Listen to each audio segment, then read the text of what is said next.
তুমি কোনো ঝরা পাতা না যে ঠুনকো বাতাসে উড়ে যাবে, কিংবা তুমি এক টুকরো ছেঁড়া কাগজের পাতা না যে মাটিতে পড়ে থেকে তোমাকে কেউ মারিয়ে যাবে। তুমি নবম বা দশম শ্রেণীতে পড়ে হয়তোবা নিজেকে একটু চাপ অনুভব করছো।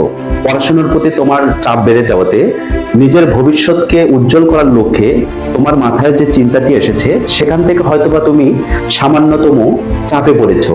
তোমার ভিতরে বারবার একটি কথা মনে আসতে পারে, আমি পারবো কি, আমার চেয়ে অন্যরা অনেক ভালো করছে।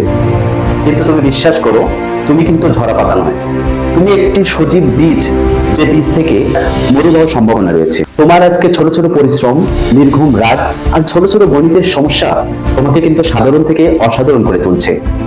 এক টুকরো কাগজের টুকরো বাহিরের আঘাত থেকে হয়তোবা ছিঁড়ে যেতে পারে, কিন্তু তোমার মেধা এবং তোমার ভিতরে যে প্রতিভা আছে সেটি কেউ কোনোদিন কেড়ে নিতে পারবে না।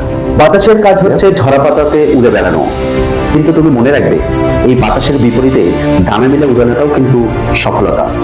আর তুমি সেই ডানা মেলার প্রস্তুতি নিচ্ছ মাত্র। তুমি কোনো তুচ্ছ বস্তু নও, তুমি আগামী দিনের উজ্জ্বল নক্ষত্র।